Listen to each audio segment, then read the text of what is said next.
Programa não recomendado para menores de 10 anos.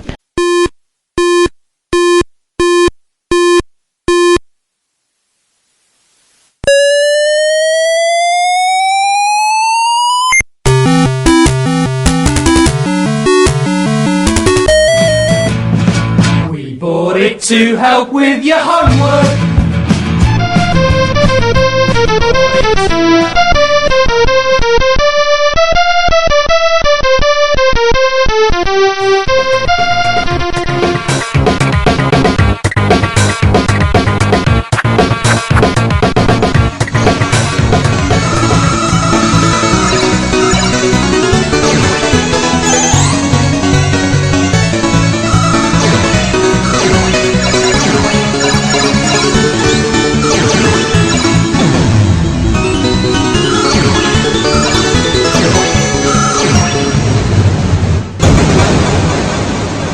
Retrocomputaria, porque velho é o seu PC. Voltando à interface de 80 colunas, a interface de 80 colunas é o motivo pelo qual o Vitor Truco está aqui conosco, mas calma, eu ainda vou fazer suspense. Continuemos. Alguém continue. Motivo do insucesso. Pois é, um dos problemas do MC1000 começa com o modo de texto do MC1047, né, que é aquela telinha de 32 caracteres de largura por 16 de altura. É complicado fazer uns programinhas ali, uma coisa mais interessante, e além do mais ele usa o modo texto do MC1047 puro. Você só encontra letras, números, pontuação e só. É o ASCII sem as letras minúsculas e vídeo reverso. Isso. Também não tem letra minúscula. São só 64 caracteres e são só isso. E a única coisa que ele faz é ter o modo reverso, é o único enfeitezinho que tem e acabou. Outros micros da época, né, como o próprio TRS-80 Color Computer, o Coco, eles faziam um circuito mais espertinho, assim, uma ligação entre o MC1047 e o resto do circuito do computador, que permitia, durante o desenho da tela, ele alternar entre o modo alfanumérico, esse que só tem letras, e o modo semigráfico, que apresenta uns blocos gráficos, uns blocos coloridos na tela, né? Durante o traço da linha do vídeo, ele muda o modo de vídeo do 6847 em função do conteúdo do bus de dados. Se os 2 bits mais significativos forem tal e tal, ele muda para o modo semigráfico. Você acha que é tudo uma coisa só, mas ele está mudando o modo de vídeo ultra rapidamente durante o desenho dos caracteres. Isso, para o usuário que não sabe assim, de como os modos gráficos do vídeo são definidos, né, ele pensa que aquilo é um modo gráfico único do chip, mas não, ali é uma combinação de 2 modos gráficos ao mesmo tempo na tela. E isso no MC1000 não se fazia, então a tela de texto dele era muito simples, assim. Então ficava só complicado. Se você queria fazer uma divisão na tela, você tinha que usar, digamos, sinal de menos, exclamação para fazer uma linha vertical.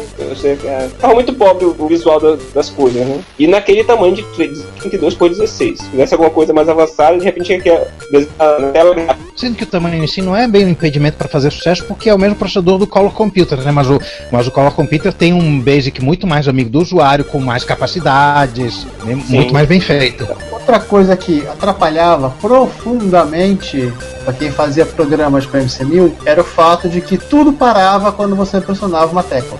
É uma chatice. Isso está localizado no interpretador BASIC dele. Eu localizei lá onde era o problema na busca de uma solução, né? Então eu consegui descobrir isso. Em um ponto lá do interpretador BASIC, porque continuamente ele tem que ficar lendo o teclado para saber se a pessoa apertou o Ctrl S para dar um pause, né? Ou apertou o Ctrl C para interromper o programa. Isso ele faz entre cada instrução. Ele executa uma instrução, olha o teclado. Executa outra instrução, examina o teclado. Mas se a pessoa apertar uma tecla, qualquer tecla, não importa qual seja, apertou uma tecla, nessa hora ele apertou. Então eu vou agora ler que tecla é essa. Só que ele fica esperando a pessoa soltar o teclado. Então você está lá quer fazer um programinha, por exemplo, que imprime vários imprime a letra X na tela e vai embora, né? Vai lá, 10 print X, 20 go to 10. Pronto. Apertou qualquer tecla, parou o programa. ele fica esperando soltar a tecla para continuar. E isso impossibilitava qualquer joguinho assim de ação, né? Não tem como. Eu quero fazer um videogamezinho assim, basic, que a pessoa vai, controla o personagem aqui, pronto, apertou uma tecla, parou. Poxa, aí E nem o joystick ia ajudar, porque o joystick é teclado, simplesmente as teclas em paralelo. Ia ser a mesma coisa no final. E também não tem tecla de seta, né? Como tem o MSX, não tem aquelas teclinhas de seta lá dele. Tem uma leitura diferente, né? Não é pelo teclado, não é isso? Uhum. Pois é, isso. Nem isso o MC1000 tinha. Era só o teclado mesmo. E para ajudar mais ainda, o Basic também não tinha um comando para posicionar o cursor na tela. Como o HTAB, o RTAB, o Locate, Print e companhia. Você tinha que fazer com código de escape, como se fosse um terminal. E o mais divertido, essa rotina estava bugada.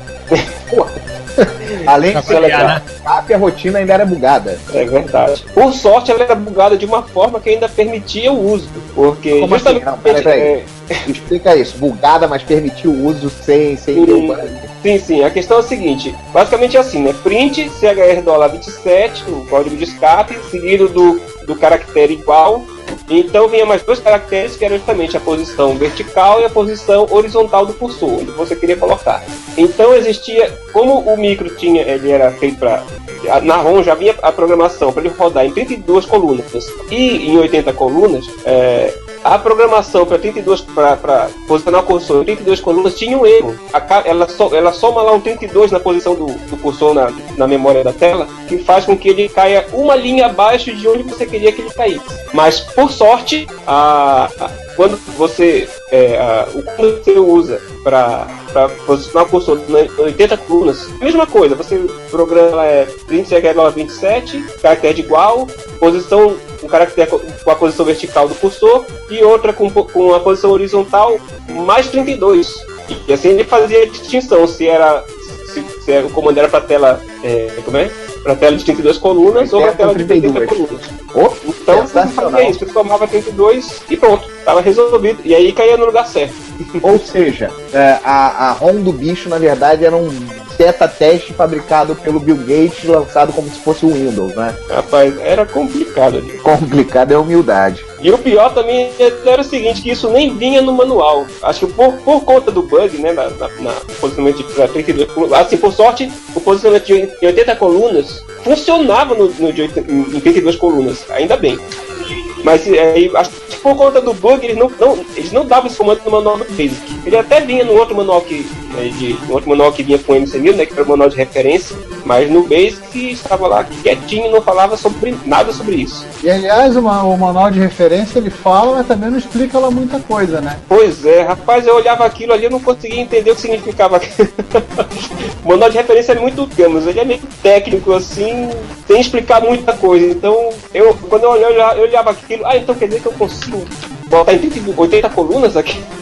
Eu ficava chutando várias coisas ali, pensando que eu ia conseguir botar na máquina com 32 colunas e não adiantava de nada. Eu também não chegava nem a entender que certas coisas ali precisava de ou algum outro cartucho, né? 6845. Principalmente ele. E apesar do potencial teórico para rodar CPM, né, ele nunca teve a interface disco e também nunca teve o cartão de 80 colunas, seria um dos pré-requisitos. E como não foi baseado em uma plataforma de sucesso, né, como os demais concorrentes, você não tinha uma biblioteca de software razoável. Você tinha basicamente as aplicações que a CCE Software desenvolveu e só. E para finalizar, né, ele foi lançado no mesmo ano em que também chegaram no mercado brasileiro o TK90X e o MSX. Ou seja, máquinas muito mais competentes, né?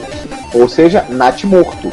Pisado, né? Ele tá pisoteado, destruído. Não tanto nem pelo TK90, mas mais pelo MSX. Ele era uma Caterham tentando competir com Mercedes e Red Bull e Ferrari e Williams. Não dá. mais ou menos por aí, mais ou menos por aí. Até a cor da telinha é parecida.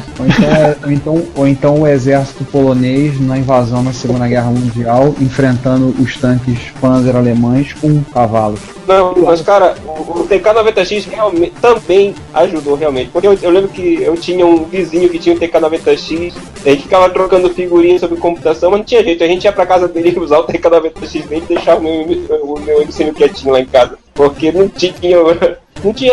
Nem as revistas tinham coisa pronta pra MC1000, né? E até o aspecto psicológico. Esse problema. O aspecto psicológico. A mesma caixinha com teclado de silicone fazia mais coisa que a outra caixinha. Só pelo fato do Giovanni nunca ter conseguido me mostrar nada rodando no MC1000, porque ele travava antes de carregar o programa, o software em fita. Isso por si só já era pra mim assim, desanimador. Ele aquecia antes de conseguir carregar qualquer coisa. Isso foi uma vez e o Sander ficou traumatizado até hoje, tadinho. Pô, mas não é, cara? O bicho aqueceu, teve que desligar. Não pode ligar mais não, porque ele tá quente, tem que esperar. Pô, sem noção. Eu até usava, eu sentia que esquentava bastante, mas eu usava o meu direto, assim, comigo ele nunca travava, assim, eu usava. Esse não foi um problema que acontecia comigo, ele travava, esquentava, mas travava não. E com tudo isso, a gente chama ele, justamente porque ele é feio, porque ele é esquisito, porque ele é estranho, ele é solitário, ele sofre de autismo, não é muito social, mas a gente ama ele. E como a gente falou, né, a CC ela parou do nada de fazer o micro e vários usuários, essa coisa ficou no limbo, a internet acabou sendo o amálgama para reanimar o pessoal a fazer isso, né? O próprio Emerson começou a montar a wiki do MC1000 e é isso que vamos falar como o MC1000 chegou ao século XXI, hoje em dia. Enfim, eu tinha esse meu MC1000, né? Daí até que um belo dia, a gente gostava dos micrinhos, então eu resolvi comprar um MC1000 que estava vendendo, não me lembro se foi no Mercado Livre ou se foi alguém que estava anunciando meio por fora, eu acabei comprando. E com isso eu comecei a retomar o processo de documentação. Já naquela época, eu fiz um disassembly em Basic para listar a ROM do MC1000, para tentar entender o bichinho e poder fazer algumas coisas mais interessantes nele, né? Na esperança de que olhando a ROM dele eu conseguisse alguns truques para fazer uma coisa mais interessante. Então eu retomei esse trabalho quando eu tive aqui o micro em mãos, né? E esse tempo foi basicamente a base para começar o wiki. Botei lá a ROM, o meu trabalho de desassembly que eu vou fazendo lá mesmo online, né? E eu comecei a botar essas outras informações que nós fomos descobrindo. E documentando sobre os modos de vídeo. Eu fiz um programinha para mostrar todos os modos de vídeo dele, enfim. E assim a coisa foi crescendo, né? Ao ponto de hoje, acho que tem bastante informação ali que de repente tem várias outras máquinas mais famosas, realmente não tem aquele nível de informação. Né? Tem muito mais informação, inclusive, que o próprio manual de referência da MCD. Ah, sim, isso porque realmente que manual de referência é complicado, é muito pobrezinho. Ele precisaria de explicar melhor as coisas, né? Tá muito. Mas a diversão mesmo começa quando a gente pega e começa a alterar o micro. Vamos mexer nele. Porque aí foram descobertas algumas coisas que. Esse montão de. Vocês já perceberam um padrão emergindo aí. Um monte de coisas foram feitas pela metade, abandonadas. Os resquícios das tentativas de fazer as coisas foram deixados lá dentro. Ou seja, é um tesouro de coisas legais a serem encontradas. A gente falou bastante da RAM, né? Mas aí tem as modificações de hardware, né? Tem os 64 MB de RAM interno. Dá pra botar. Mega onde? Não, Mega não, perdão. Kbytes. Tem os 64K interno, que é fácil. Tem os 8 tem uma ordem primeiro. A primeira coisa que a gente vai falar agora é o mod para bloco gráfico. Sim, isso aí foi interessante. Isso surgiu, na verdade, porque a princípio eu estava estudando o hardware do MC1000 para ajudar no desenvolvimento de emuladores, né? Tinha o emulador, primeiro o emulador em Java feito pelo Ricardo Bittencourt, né? E depois ele fez o primeiro emulador de MC1000 em Java. Emerson, uma coisa que não constou aqui da pauta, pera, deixa eu ver se por um acaso não está constando lá embaixo. Não constou, então é melhor a gente acrescentar agora. Aí tá se cortando, né? essa coisa da MSI lá pro final da década de 90, conversando na lista de MSI, né, MS de BRL, eu tava batendo um papo com o Rick Beat, né, porque ele tava fazendo um emulador de MSIs, o BRMSIs e outras coisas. Não sei quando e como o papo rolou pro MC1000. E nessa brincadeira o Rick Beat se empolgou em querer fazer um emulador. Eu falei, tudo bem, você só precisa da ROM, né? Você manda pra mim? Mando. Aí o que eu fiz? Eu peguei o manual de referência, mandei pra ele pelo correio, Rio de Janeiro pra São Paulo, tirei as ROMs do MC1000, como eu não tinha como extraí-las, coloquei numa caixinha e mandei também pra ele por Sedex. Ele recebeu, ele dumpou as ROMs, ele leu o manual e logo em seguida surgiu o BR MC1000. E também aquele sitezinho que ele fez, né, lá do Mundo Bizarro, né? Do Mundo Bizarro. Ele documentou ali também o que ele entendeu ali do manual de referência do MC1000 e da ROM. Pois é, então a coisa começou assim. Então, com base nisso, ele fez esse emulador em Java. Eu ajudei, dei um espetáculo nele, até acabei fazendo meio que um fork, né? Que acho que eu comecei a ter algumas ideias assim de melhorar um pouquinho algumas coisas, inclusive a emulação do MC6847, né, do chip de vídeo dele, do PSG não, do VDG. Isso. Então eu implementei algumas coisas numa versão que acabou ficando só no meu site, ali, acabou não incorporando, a versão dele, ficaram duas versões meio separadas assim. Mas enfim, daí depois disso eu comecei a fazer, eu comecei a fazer uma versão em JavaScript. Fiz uma versão em JavaScript que eu coloquei no site meu. E mais recentemente também eu descobri que tinham iniciado uma emulação de MC1000 no MES. Mas ainda estava muito no início, então eu cheguei lá e dei uma contribuição também. Fui adiantando a coisa. Mas para melhorar esse entendimento, eu estudei mais o MC6847, né? E a placa, os esquemas da placa-mãe do MC1000. Então assim foram surgindo mais informações que permitiram chegar nesses mods aí, como no caso dos blocos gráficos. Eu entendi, olhando assim a especificação do MC1047 mais a fundo, eu percebi como se fazia para misturar os blocos gráficos, os blocos coloridos com as letras, que os outros faziam e o MC1000 não fazia. Então eu tive essa ideia, eu bolei ali um circuitinho para fazer, mas ficou a proposta lá no meu blog, né? Botei uma postagem no meu blog e ficou por lá até que o Vitor Truco resolveu implementar. E adivinha só, funcionou. Assim, eu não lembro agora como eu cheguei até o blog do Emerson. Realmente não lembro se foi ele mesmo que falou comigo, ou se rolou em alguma lista, ou alguém linkou. Mas quando eu vi a proposta dele, eu achei sensacional. Primeiro porque eu tinha um MC1000, eu tinha acabado de comprar, coisa de um mês, eu não tinha feito absolutamente nada nele ainda. Não tinha nem aberto, né? E se eu lembro, acho que eu não tinha nem ligado ainda o MC1000. Mas eu vi a proposta e batendo com o datasheet do 6847, eu achei que tinha grande chance de funcionar. Então eu parti para fazer a implementação propriamente dita do algoritmo que o Emerson tinha bolado. E foi assim, até uma surpresa que funcionou de primeira. Porque ele fez o algoritmo, suponho eu, de cabeça. Ou seja, e funcionar de primeira é muito difícil, mas, pô, de repente, às vezes a gente chega lá, né? Então, pô, eu na época até falei com ele, dei os parabéns lá pela iniciativa, pela contribuição, aí linkei lá o blog dele no artigo, ele também linkou o artigo dele pro meu blog. Love is in the air, everywhere I look around. Então ficou nisso, mas realmente funcionou de primeira mesmo. Tanto a implementação dele quanto a minha também funcionou de primeira. Que às vezes na própria eu usei uma GAL, que é um programável. Então, na própria escrever a equação dele, também às vezes você acaba se perdendo, né? Alguma coisa ali, um parênteses a mais, um parênteses a menos, você acaba perdendo a ordem da coisa, né? Então, tanto o algoritmo dele quanto o meu algoritmo saíram de primeira. Então foi assim uma coincidência incrível nesse bloco gráfico aí. Daí por volta dessa mesma época também, o que ajudou também até no desenvolvimento dos emuladores foi que acho que o Tabajara, né? Ele conseguiu encontrar um PDF lá que tinha os esquemas de vários produtos, esses produtos da CCE dessa época, o MC1000, o MC4000 exato Pro, tanto o primeiro como o Pro Press, e tinha lá também os esquemas do MC5000 XT.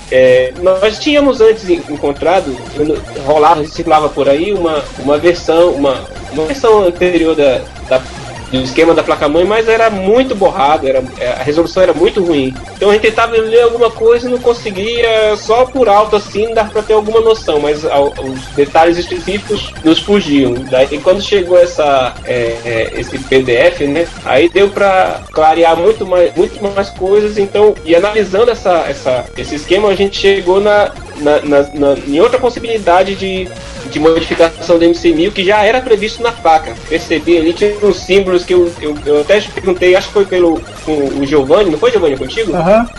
Você conhece esse símbolo aqui? O que são esses símbolos aqui? Eu pensava que era um capacitor meio que feito na própria placa, assim, meio que na marra, mas não. Depois ele consultou. Quem foi consultar? O próprio Tabajara. Então indicou que ali eram pontos para se soldar, botar uma solda para conectar dois pontos separados ou cortar a trilha em um determinado ponto, né? E seguindo todas essas orientações, dava para trocar, por exemplo, os 8 chips de 16 kbits que compunham a memória de 16 KB do MC1000 por 8 chips de 64 kbits. E assim, internamente, sem precisar da EM1000, expandiu o MC1000 para 64K. KB de memória internamente. Isso e algumas outras coisas também, né? E além disso, o circuito, a placa, ela tem as instruções para você utilizar um chip de 8K de SRAM ao invés de usar o trampolim com 3 chips de 2K, e tem uma outra parte na placa que indica que você pode, em vez de usar duas ROMs de 8K, usar uma única ROM de 16K na máquina. Isso ainda tem essa. Essas modificações eu cheguei a documentar lá junto com os blocos gráficos. Acho que se eu tô bem lembrado, eu vi essa conversa entre o Giovanni e o Tabajara no Facebook, se eu não estou enganado.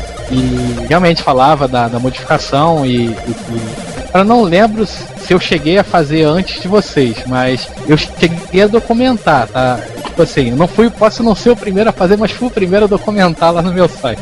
Você fez, foi um domingo, foi na casa do Tabajara, a gente fez de teste, que ele tava consertando esse MC1000 que eu tinha comprado no Mercado Livre, que não tava funcionando, que era basicamente trocar as memórias, e aí pegamos o esquemário, porque esse esquemário ele conseguiu em papel e ele digitalizou. E aí fomos seguindo foi seguindo as instruções, fez os portes, fez a solda e quando ligou, 48K. Sendo que os outros 16K são encobertos pela ROM, mas tem jeito deles aparecerem você jogando uma determinada voltagem num determinado pino da placa de expansão, não é isso? É o que diz no manual.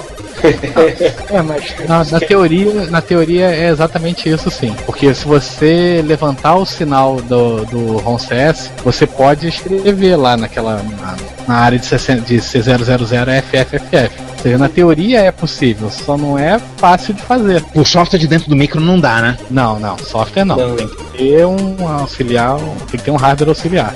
Comentando, agora aproveitando o gancho aí da VRAM, a VRAM foi meio que uma surpresa pra mim, porque eu olhava aquele trampolim lá e eu não entendia por que eles fizeram aquilo. Porque gastava um conector estranho, uma placa extra e 3 CIs de memória SRAM, e na época, não sei, era mais caro que a DRAM, com certeza, mas eu não sei porque eles não usavam simplesmente um CI no lugar. Então eu comecei a olhar e falei, vou botar um CI de 8K aqui direto, e comecei a olhar a pinagem. Só que pra minha surpresa, eu descobri os tais jumpers lá também. Então, na verdade, a placa também já era feita para acessar os 8K, para ter 8K de SRAM, né? Ou seja, isso eu achei meio que no susto mesmo lá. O Truco implementou essas coisas todas nesse MC1000 cobaia aí que ele tinha, né? E logo depois ele botou a venda, eu corri pra comprar. Eu tô com ele aqui em casa. Ainda tinha mais um mod que era o de vídeo composto, né? Ah, sim, verdade. Que olhando a saída dele de vídeo composto, a saída de RF dele, ela era até bem superior aos micros da época. Bom, os micros baratos da época, que no caso da Expert Hotbit, por exemplo, a saída deles era melhor do que a MC. Mas comparado com o K90 e K85, ela era muito superior. Só que isso também, para modificar aquela saída especiente para vídeo composto, era meio complicado de fazer, né? E teria muita alteração no circuito. Então, no caso do MC1000, eu optei por tirar o miolo do RF, né? E colocar uma plaquinha nova dentro do computador. Só que tem um problema nessa história, porque o placa de circuito do RF, do MC, ela gera também o clock para o processador. Então, se simplesmente você tirar a placa e jogar fora, o computador nem funciona. Porque a maioria dos micros na época, você podia tirar o miolo do RF e o computador continuava funcionando normalmente. Então esse é o motivo pelo qual você não acha um cristal na placa. Exatamente, o cristal está dentro do modulador de RF. E dentro do mod substituto que você fez, que eu tô clicando aqui no esqueminha na sua página. Aliás, o mod que não tem na sua página é o de colocar uma ROM em vez de duas. Esse não tá lá. Sim, porque esse acabou que eu não tinha uso imediato para ela, então acabei optando por não fazer.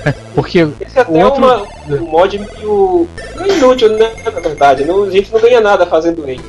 Sim, eu teria feito ele se eu realmente precisasse de uma ROM, por exemplo. Porque ROM de 8K usar duas ROMs na prática sai mais caro do que usar uma de 16 hoje em dia, né? Bom, na época provavelmente também, mas... E gasta menos energia também. Sim. Mesmo no caso da VRAM, né? Ele não tem uma utilização assim imediata, a não sei que você resolveu fazer umas mágicas adicionais, mas é um chip só, não é aquele trampolinzão por cima da placa, melhora o problema de aquecimento. Porque justamente o trampolim está uma parte do trampolim está sobre os 80 e a outra parte está sobre um conjunto de chips de RAM. Sim, e ainda tem um problema aí esse mod dos 8 KB de VRAM, ele, na verdade, ele tem uma vantagem, que ele dá 2 KB a mais pra gente. A placa original de vídeo, a placa trampolim, ela realmente só tem 6 KB, o suficiente para montar uma a tela máxima do MC 1047. Enquanto que botando o chip de 8, a gente, de repente, o programador pode usar aqueles 2 KB no final da VRAM ali para usar alguma coisa. E aí começou um brainstorm, né? Que lá no Facebook, que eu dei uma ideia maluca, o Emerson deu uma outra ideia maluca, o Vitor deu outra ideia maluca de juntar o princípio do mod de blocos gráficos, ou seja, de interferir, né, na programação do 6847, aproveitando esses 2 KB a mais de VRAM para poder fazer pelo menos, por exemplo, um paginamento, um scroll fino. Foi. Isso é uma coisa que a gente tava lá ainda dando sugestão, tendo umas ideias assim, mas aí acabou ficando ficou dependendo de uma resposta do Vitor, se não me engano, no final. Sempre é o Vitor que implementa as coisas, né? Então fica complicado, né? Ele cubra às vezes bastante, mas... A ideia tá lá, uma hora sai. Eu costumo dizer o seguinte, que eu tenho uma roda, tipo aquela lá do Silvio Santos, que a gente vai rodando. Então são os meus projetos, ficam ali.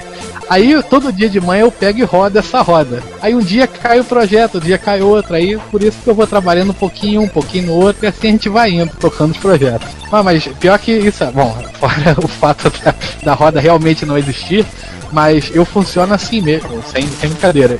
Eu acho que eu tenho que pensar um monte de coisa ao mesmo tempo para funcionar bem, né? Aí eu tenho várias coisas que eu vou tocando meio que ao mesmo tempo.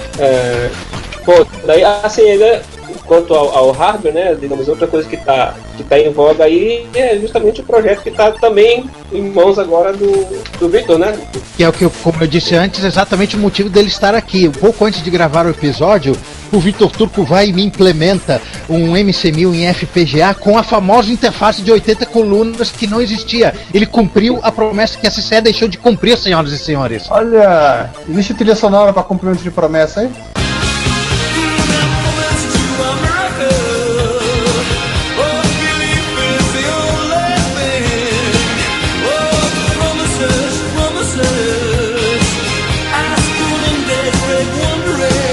Bom, falando especificamente sobre o clone, tem que voltar 2 semanas no tempo antes da criação dele.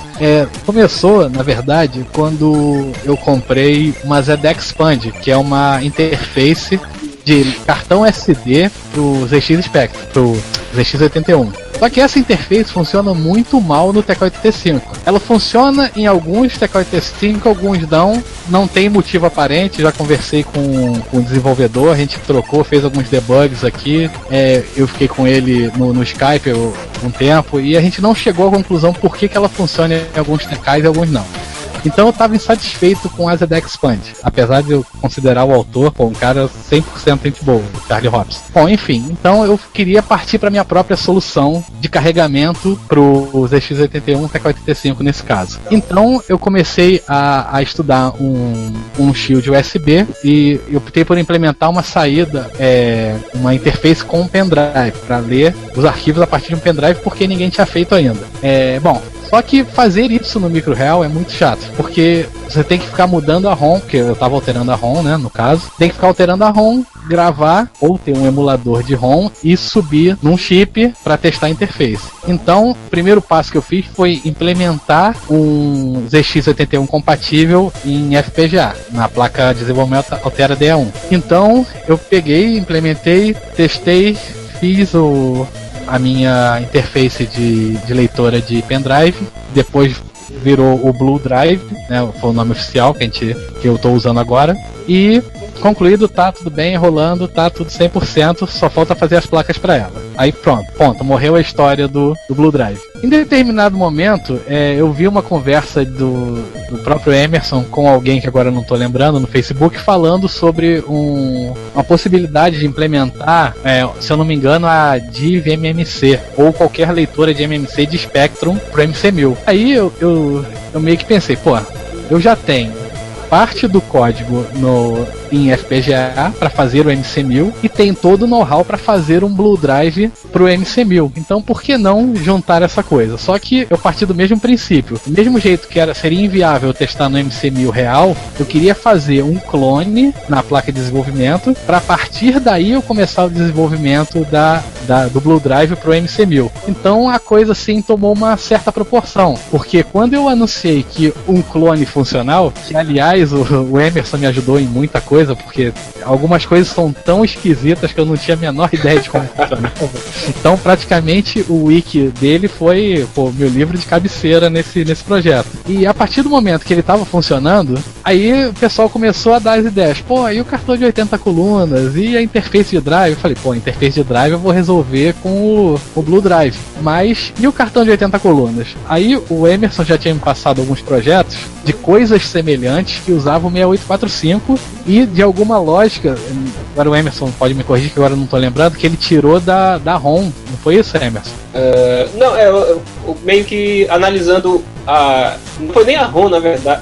Quer dizer, não, é parte da ROM, que na ROM já, como nós dissemos, a ROM dele já tem a programação necessária para trabalhar com 80 colunas, desde que a placa esteja lá. Então, ali já tinha, por exemplo, o código que configurava o MC6845, né, o chip controlador do monitor, que estaria na placa, usando jogando valores nos registradores dele e usando determinadas portas. Isso é uma coisa também que a placa de 80 colunas, ela tinha que fornecer aquelas portas específicas para se comunicar, para o Z80 se comunicar com o MC6845 que estaria lá dentro da placa. Então essas informações eu fui passando pro truco assim, sobre o que tinha na ROM e o que o MC1000 esperava, que o comportamento do MC1000 esperava da placa, né? E essa informação eu fui passando para ele e a gente foi ele foi lá desenvolvendo, e se ele me perguntava alguma coisa que eu podia responder, eu procurava responder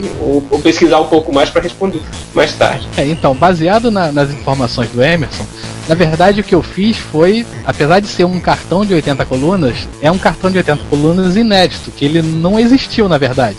O que existia na ROM era um suporte para um cartão de 80 colunas. Mas esse cartão mesmo, de fato, foi eu quem desenvolveu, no caso, em VHDL. Mas nada impede hoje, por exemplo, de eu construir o código construir uma interface mesmo de fato e plugar atrás do MC1000. Nesse caso você vai continuar usando o FPGA, mas ela vai implementar tudo menos o MC1000 em si, só a parte de 6845, né? Sim, na verdade, o 6845 de um cartão de 80 colunas é uma coisa muito simples. O problema é que eu não tinha o menor conhecimento de um 6845 até eu começar a estudar de fato. Mas ele, na verdade, é o seguinte, ele é um gerador de vídeo que precisa de uma VRAM. Então, um pouco mais atrás você tinha perguntado sobre a VRAM do cartão de 80 colunas, ela é completamente independente da VRAM do MC1000. E no caso, essa VRAM ela é externa e o cartão gera o próprio vídeo, ou seja, então eu tenho bastante certeza que se existisse de fato um cartão 80 colunas para o MC1000, iria ter um conector de vídeo onde você plugaria o seu monitor nele e não no micro. Porque fisicamente não tem como o vídeo sair dali e passar pro modulador, entendeu? No TRS Color é a mesma coisa, com a WordPack, a interface de 80 colunas que existia na época e com a qual eu cheguei a trabalhar na LZ, inclusive fiz o firmware de um clone para ela.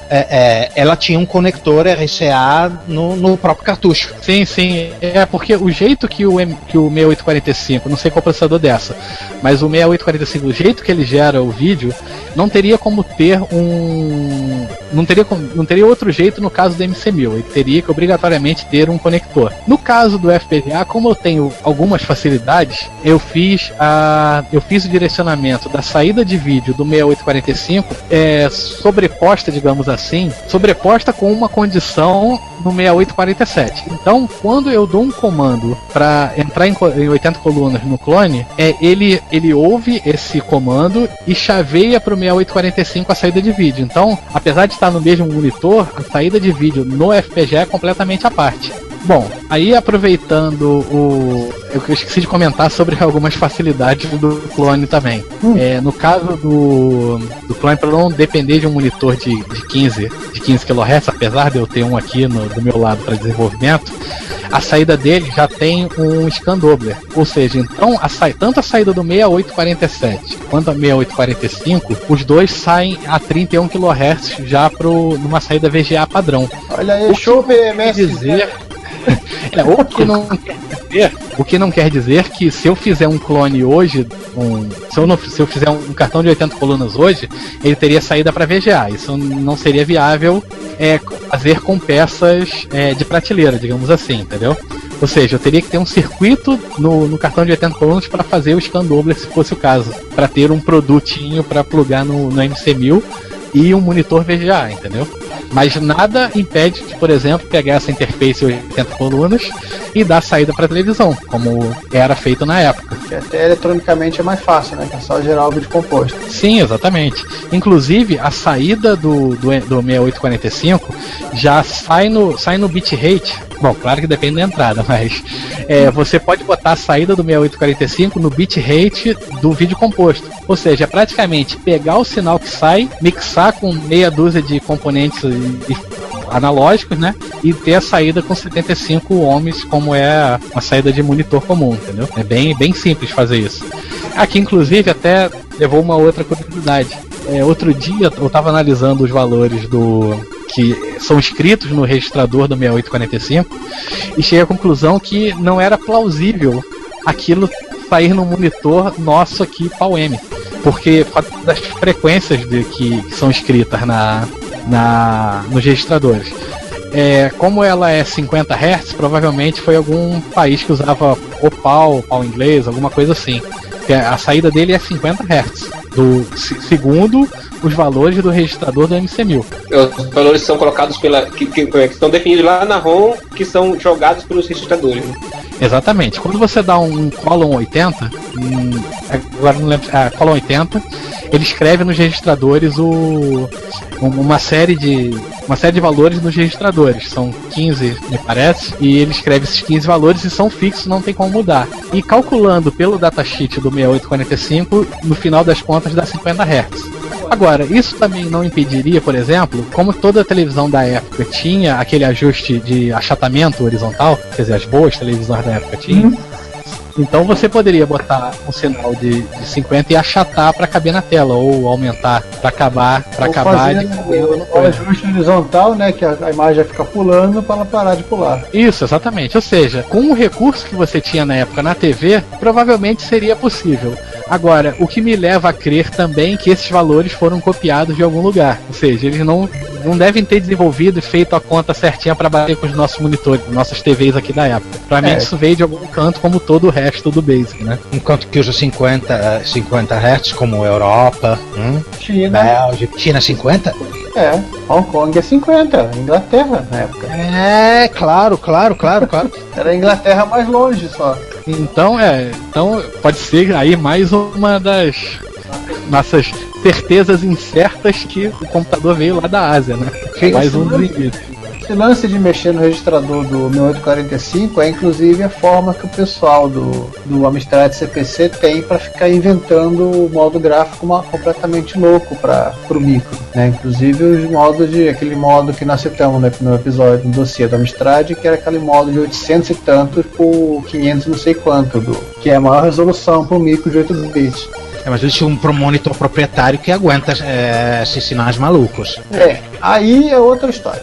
Uma outra coisa que eu fiz, eu tinha até conversado com o Emerson na época, e a gente já tinha até falado sobre uma possível interface pro Blue Drive, né? Que obrigatoriamente vai ter que ter uma ROM, e a gente até já ventilou a possibilidade de fazer as correções da ROM, dos erros conhecidos da ROM do MC1000, já colocando na ROM nova com os novos comandos para ler o drive e já suportando o cartão de 80 colunas com o refresh certo. Ou seja, consertando o comando fast slow, consertando... O que mais aí, Emerson? Potencialmente tudo, porque você vai substituir a ROM inteira do MC1000, não é isso? Nós esquecemos de um comando, que é o VTAB. Tem um comando, a cláusula VTAB do comando print que tem lá, não está documentado no manual do Basic, provavelmente por causa do bug, eles não nem mencionaram no manual do Basic. É uma cláusula que tá lá e provavelmente seria para posicionar o cursor verticalmente, mas quando você tenta usar, o cursor some. Dá algum cálculo maluco lá no meio, que até o cursor sai fora da tela e, enfim, daí fica só dando lá um comando para limpar a tela para voltar o cursor. Tem os caracteres de controle também que não funcionam. Tem o bug também da localização do cursor em 32 colunas, né? Daria para consertar também. O bug de posicionamento do cursor usando Ctrl H, J, K e L, né? Isso. Isso tem a ver com os caracteres de controle, né?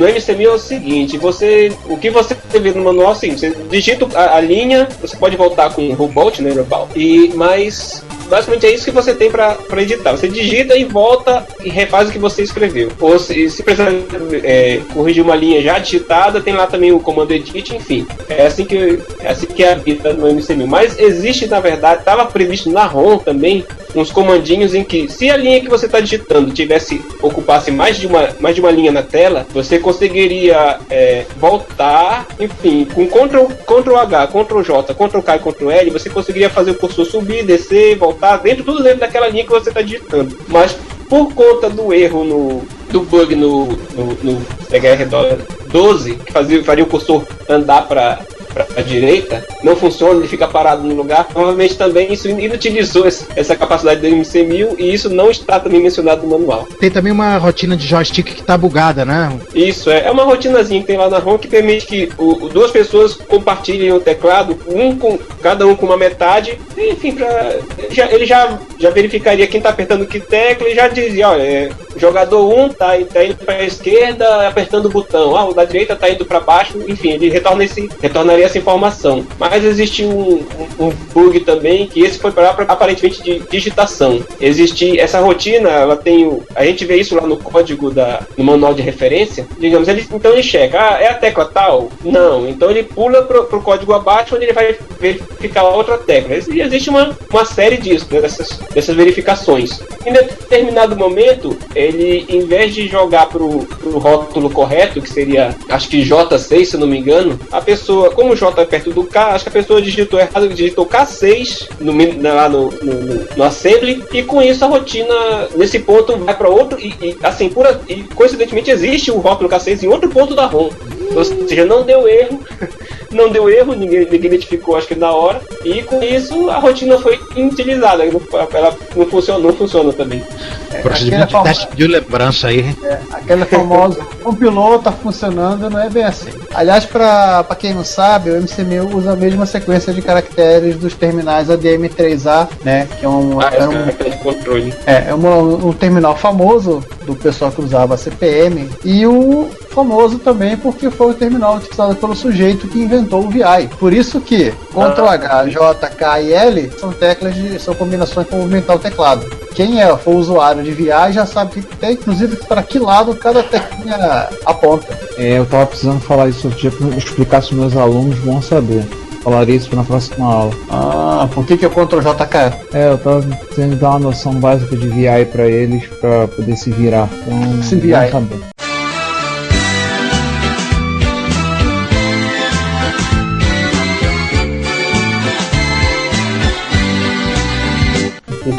VI é vida, mané. Tem que ser básica, não, tem que ser avançada. Você pode fazer qualquer coisa no VI, inclusive ser feliz.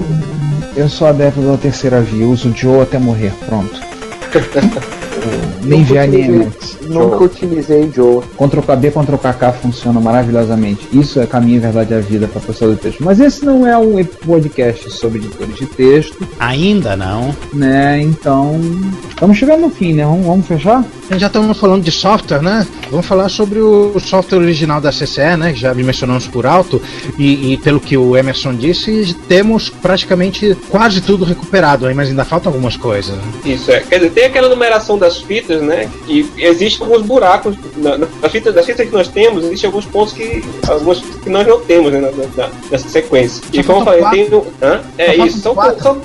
são pouquinhas. Quer dizer, também não sabemos se existe alguma fita além da F30, né? Que é a última que nós temos, é a F30. Não se sabe se existe uma F31, F32. E como nós consideramos que, como a partir do F seria da metade do troço, os jogos viram aplicativo, a gente considerou que F1 e F15 são os jogos, e temos todos já, e do 16 ao 30 são os aplicativos. As que estão faltando, F16, F17, F23 e F29. Eu começo a achar que uma dessas quatro aí era o programa do Imposto de Renda. E está em aberto.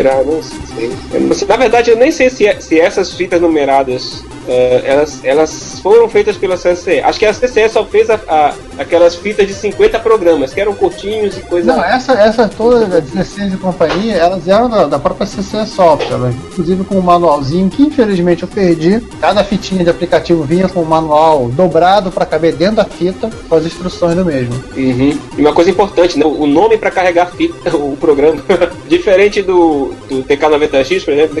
TK90X você salva o programa com o nome, daí você carrega load, abre e fecha aspas, pronto. Daí ele vai pegar o primeiro programa que tiver ali na bitola, na fita, né? No MC1000 não, você salvou o programa com o nome, você tem que carregar o programa com o nome. Então se você esqueceu o nome que você salvou, você nunca mais consegue recuperar aquele programa que você salvou ali. Todas as combinações de 6 letras e caracteres alfanuméricos possíveis e imagináveis. É verdade. Quer dizer, isso era a situação anteriormente. Eu depois também analisando a ROM, eu consegui descobrir um jeito. Existe a rotina de carga dele tem duas partes, né? A primeira parte que lê o cabeçalho, digamos, até o nome e o tamanho do arquivo que ele vai ler, e depois vem os dados em si, né? Os bytes. Então eu descobri que ele faz ele faz uma pausa entre esses dois momentos aí. No caso do vez que ele leu a primeira parte, volta lá para uma parte do interpretador que verifica se o nome é igual, ele vai saber se vai continuar ou não. Daí, for continuar, ele chama a segunda parte. Então, a gente pode chamar essa rotina e ele vai ler o nome do arquivo na fita, guardar num bufferzinho lá, numa posição de memória, e vai retornar. Então, eu fiz um programinha em Basic rápido que chama essa rotina e imprime o que ele leu. Então, nós já temos como recuperar o nome de um arquivo salvo no MC1000 para a pessoa não poder recarregar um programa cujo nome ele esqueceu de como salvou. Isso eu já tive de problema fazendo teste aqui em casa. Eu tava eu esqueci que eu tinha que botar o nome do aplicativo do programa e eu botava load e não carregava bosta nenhuma. Depois eu descobri que eu tava dando load com o nome errado ainda por cima. Ainda bem que continuava não carregando nada. Aliás, uma coisa do Basic do MC1000 é que ele tem o load, ele tem o save, ele tem o load asterístico e o save asterístico que salva o conteúdo de uma matriz. Isso é uma coisa que eu nunca vi em nenhum outro Basic e é a única forma de você gravar dados variáveis, armazenar em algum lugar. E ele tem apenas um comando para carregar programa binário, o tload. Mas ele não tem um tsave.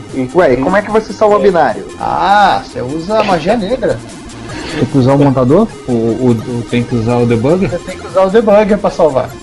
Delícia isso. Uma alegria, hein? É verdade. E o tload, assim, que é a suspeita pelo qual o MC1000 foi feito, tem como função ser um videogame, é o fato de que o tload, durante a carga, ele literalmente explode com toda a área da RAM, do começo da RAM top, que é onde estão todas as variáveis do Basic. Ele tá nem aí. É aquela questão como eu falei, das personalidades do Basic, né? Ou do MC1000. Uma é máquina Basic, a outra é a maquininha de jogos. Quando carrega um programa com payload, o espaço onde ficam as variáveis usadas pelo interpretador Basic para controlar o seu funcionamento são sobrepostas pura e simplesmente por comandos, enfim, informação do jogo, né? Você não pode. É só duas observaçõezinhas aqui que eu esqueci de falar. Bom, a primeira, Giovanni, é que o ZX Spectrum também tem save data, que é o que salva a matriz. Ah, legal. Tá, mas eu esqueci de falar sobre o Blue Drive para MC1000, ainda não comecei de fato a desenvolver. A gente começou a falar sobre a ROM e eu acabei esquecendo. No caso da ROM da MC1000, ela tem um espaço no final. No caso, a gente vai usar para criar os novos comandos do MC1000 para carregar a partir do pendrive. Então, provavelmente, suponho que a gente vai poder usar isso de algum jeito para o CPM também. A grande vantagem do MC1000 sobre o ZX81 é a tabela ASCII, porque no caso do ZX81, como não segue o padrão, grande parte do código, hoje eles, se eu não me engano, são 970 bytes, não é nem um K.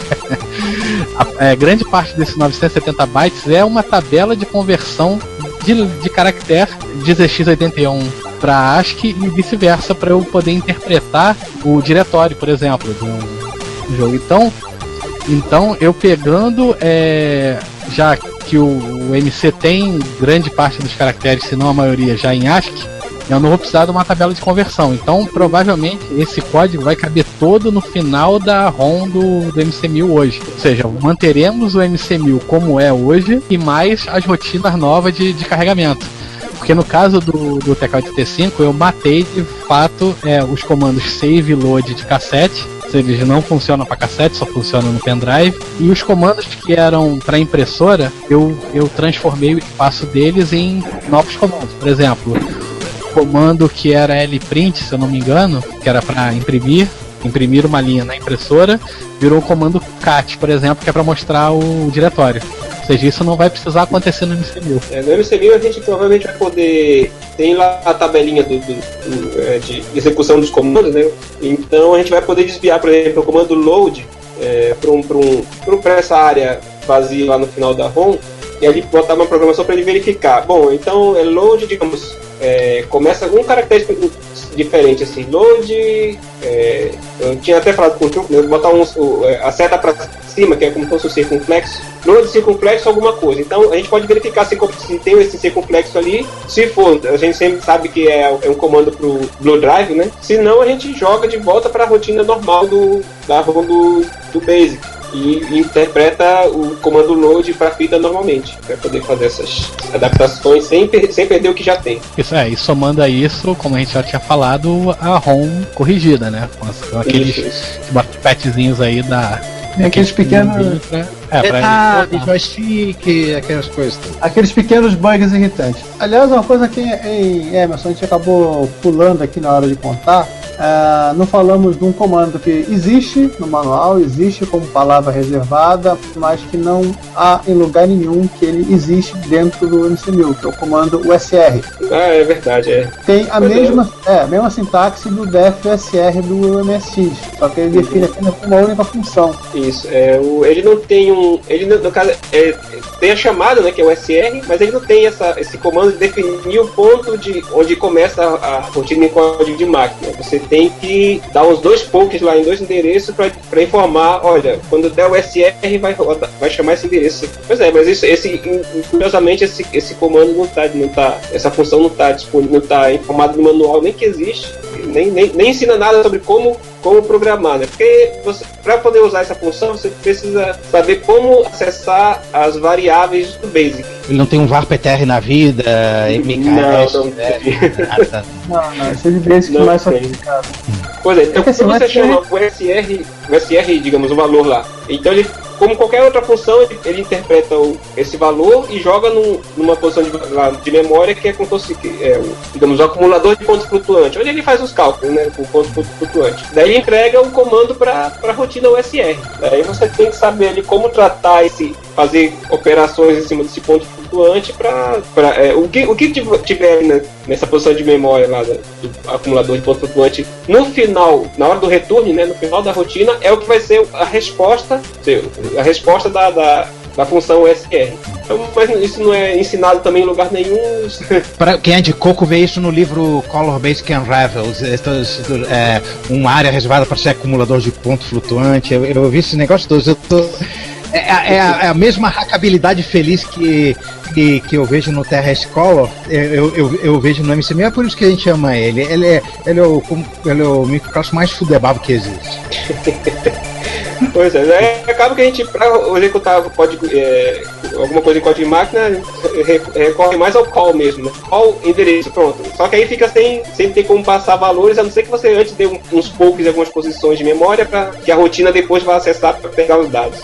Quanto ao SR, uma coisa interessante que eu me lembro assim eu não lembro em que revista, eu acho que foi uma Microsistemas aí que tinha uma parte final lá do Microsistemas e tinha códigos para as dicas de usuário, né? Uns programinhas mandados pelos usuários. E tinha eu me lembro de algum dia eu vi um programa que implementava umas funções, relógio, sei lá o que, e executava algumas funções chamando essa USR. Rapaz, como é que ele faz isso? Mas eu descobri que ele fazia o seguinte: ele simplesmente ignorava o valor que vinha ali dentro do acumulador de ponto flutuante. Digamos, a gente chamava assim, o SR, abre parênteses, X, fecha parênteses. Então, na hora que a gente chama o SR, ele tem como saber em que ponto parou a interpretação do BASIC, né? Então, acho que ele tá ele tem um ponteiro que fica em cima daquele fecha parênteses depois do valor. Então, ele simplesmente voltava um pouco antes e via qual era o caractere que estava ali. Se for o X, ele executa tal coisa. Se for... Era assim que ele fazia a verificação.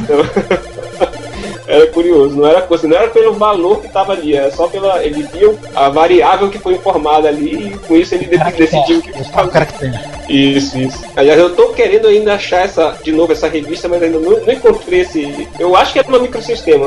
Isso tem cara de. Até agora não consegui encontrar. Aqui eu tô dando agora uma corrida rápida nas palavras reservadas do Basic do MC1000 e eu vi que a gente já falou de todas elas.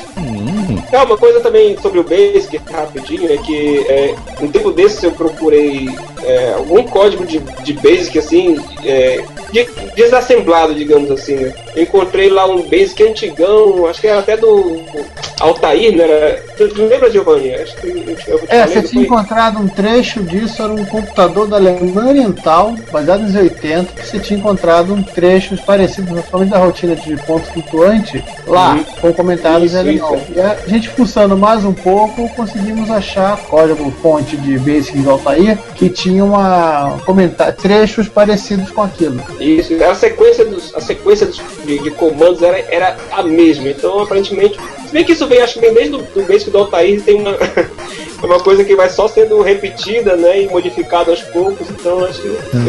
Ele foi o primeiro software de microcomputador a ser pirateado, né? Tanto que o Bill Gates deu aquele famoso chilique, né? Que roubaram a filita de papel quadrado. Esse assalto foi o que deu origem, deve ter dado... Esse Gates deve ter tido milhões de filmes do mundo afora.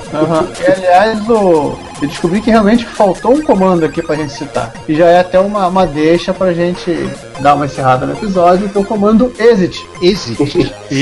Tem um exit, né? O que ele faz simplesmente é ele joga lá pra uma posição de memória, ele reinicia o interpretador basic. Um reset, né? Ele sai, mas não sai. Sendo que não é um reset completo, é só a parte do basic que é reiniciada. É um armboot, então. E uma outra coisa que você tinha comentado comigo, Emerson, que o free, quando você coloca uma string, ele exibe a quantidade livre de espaço para string, não é isso?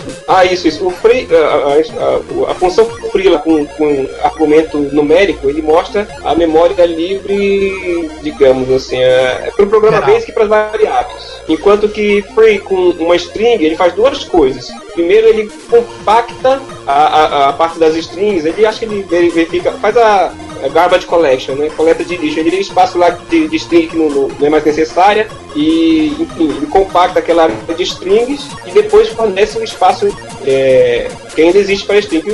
Tem um espaço pré-definido, assim, acho que no início são 512 KB para string, se eu não me engano. A gente pode definir isso com clear, né? Quando clear, a gente pode mudar essa área para separado só para strings. Aliás, os Basic padrão Microsoft, isso é padrão free com string e o clear com valor para mexer na área de strings, só que isso em nenhum lugar do manual do MCMil está sendo feito. É verdade, ele faz free com argumento numérico. E se a gente a gente tem um potencial aqui de fuçar nas características bizarras do MC1000 e o episódio ter 57 partes, né? Então acho que... Vamos dar o Garbage Collection final da gente. Isso. Freio de abre aspas, fecha aspas. A gente encerra aqui, né? Então inicialmente eu vou agradecer ao Emerson por ter participado desse episódio divertido. Também ao Truco. Também agradecer ao Truco, foi o mesmo. E também agradeço aí mais uma participação. E pelas pulsações no rádio. E uma coisa que, antes só para se encerrar e deixar os outros falarem também, a primeira foto do MC1000, da placa-mãe do MC1000 na internet, ela é da minha autoria e ao mesmo tempo não é uma foto. Alguém tinha me pedido uma cópia uma foto desse cara, uma placa para exibir, não lembro onde, e não tinha câmera digital na época. Eu nem tirar uma foto depois de passar no scanner. Eu simplesmente peguei a placa-mãe e coloquei ela no scanner. Então a foto que você tem, inclusive na Wiki e em vários outros lugares, é uma versão escaneada da foto do MC1000. E a razão pela qual os capacitores estão explodidos. A gente encerra toda a documentação da história do MC1000 na internet. Lembrando uma coisa, o Wiki, né? Iniciou como um Wiki, mas infelizmente agora eu tô migrando o conteúdo do Wiki para uma URL que é do site, do Google Sites, né? Porque o Wikispaces, que era realmente tinha um bom sistema de wiki ali, ele infelizmente ele começou a cobrar agora por wikis não educacionais. Então só se for uma coisa para escola, enfim, nesses casos a gente pode manter lá, senão ia ter que pagar para um plano mais caro lá, de $5 por mês, se eu não me engano. Não, vou ter que sair daqui. Então, estou migrando o conteúdo, infelizmente não é para um wiki, que eu achei o sistema de wiki assim tão bom, interessante, o WYSIWYG, assim, muito legal. Então, estou passando lá para um wiki, Google Sites. Demais agora, podem dar suas considerações finais. Opa, primeiro eu gosto, assim, vocês certamente notaram que eu pouco falei nesse episódio, além de ter chegado atrasado, mas primeiro porque, né, eu também estava aprendendo sobre MC1000 e as coisas todas estavam aprendendo, então eu queria agradecer de novo, mais uma vez, ao Emerson e ao Truco por terem vindo gravar com a gente. O Truco certamente já esteve aqui outra vez e não vai ser a última vez que ele vai aparecer. Esperamos que não. E o Giovanni, oi, resolveu aquele bug do programa em Basic do MC1000 para rodar o gerador de pautas? Não, a gente desistiu e estamos portando para o Matel Aquarius agora. Enfim, eu acho que no 52 a gente consegue saber qual a pauta do 50. Dia, boa tarde, boa noite, tchau. Tchau, gente. Tchau, gente. Obrigado, Emerson. Obrigado, Truco, agora vilão recorrente, né, do Retrocomputaria. Um abraço pra todos e até daqui a um certo número de dias. Saúde. Bom, gente, eu também, assim como o César, entrei atrasado, falei pouco, estava mais aprendendo. E o que eu ia falar pro César é: esperamos que no Avatar Aquarius a coisa seja mais rápida. Obrigado aí ao Emerson e ao Vitor Truco aí, o conhecimento de vocês aí. Só, embrilhantaram nossa pauta. Obrigado e até a próxima. Farei de minhas as palavras de todo mundo, então obrigado, Emerson, obrigado, Vitor, por terem participado. Obrigado a você que tem ouvido a gente e nos nossos votos como um podcast, vocês continuem nos ouvindo para agora na entrada do 5º ano do Retrocomputaria em 2015 seja um maravilhoso ano para todos nós. E eu falei menos ainda que todo mundo, né, como vocês notaram, né, então também estava tentando pegando as coisas, então às vezes pegava e não entendia alguma coisa. Até mais, né? Abraço, tchau.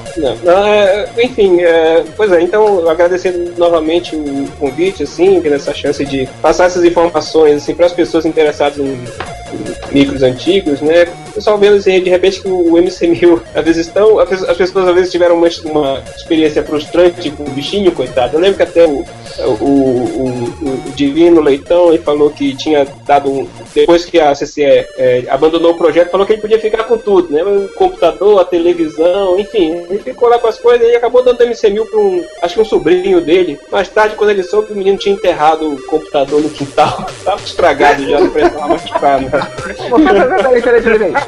Como assim enterrado no quintal? Rapaz, foi ele que contou. Você tem que perguntar pra ele numa próxima oportunidade. Tem que pegar o Divino pra contar essa história. Ele já contou essa história, mas ele é o único caso de enterrar micro em quintal, não. Não, há precedente. Gente, qual o sentido disso? Cápsula do tempo? Mas a cápsula do tempo, o nome já diz, a coisa vai dentro da cápsula. Não, é tesouro do pirata. Olha, foi o menino, né? Foi o sobrinho dele, parece aí. Cabeça de criança, sabe? Às vezes é tortuosa, às vezes. Mas enfim, as pessoas às vezes tiveram essa experiência meio traumática com o livro. De repente não atendia as expectativas, né? E as pessoas abandonaram ele, mas a gente vê que de repente ele tinha algum potencial, estamos descobrindo assim, né?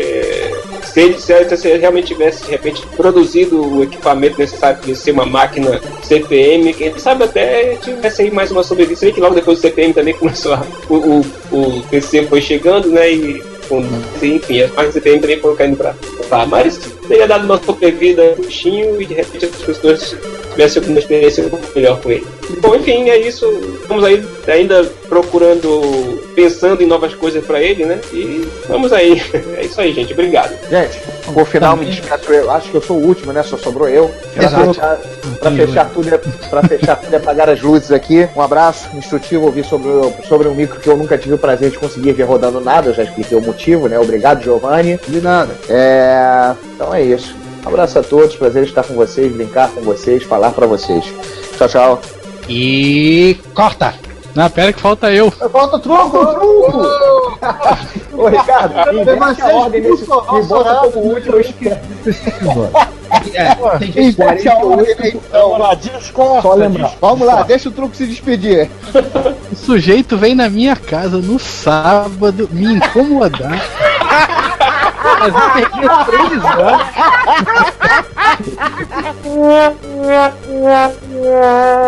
Eu podia estar aqui desenvolvendo o clone aqui do Blue Drive no MC1000, mas tô aqui gravando, mas tudo bem, não tem problema. Mas, bom, agradeço a oportunidade novamente de poder estar aqui com vocês. Espero participar novamente em algum outro episódio aí, sei lá, algum que aparecer e eu puder participar. E é isso. Estamos aqui. Também agradeço ao Emerson por todo o suporte que ele deu no desenvolvimento do clone e pela doação do micro. Ele mandou um MC1000 para mim. Ainda estamos esperando os nossos correios da vida, mas eu já queria agradecer a ele ao micro aí. Chegando aqui, eu vou tratar bem dele. Mas é isso. Até a próxima aí. Se você quer enviar um comentário, crítica construtiva, elogio ou colaborar com as erratas deste episódio, não hesite, faça. Você pode falar conosco através do Twitter, no usuário @retrocomputaria, pelo e-mail retrocomputaria@gmail.com ou colocando comentários no post desse episódio em www.retrocomputaria.com.br. Lembre-se sempre do que dizemos. Seu comentário é o nosso salário. Muito obrigado e nos vemos no próximo podcast.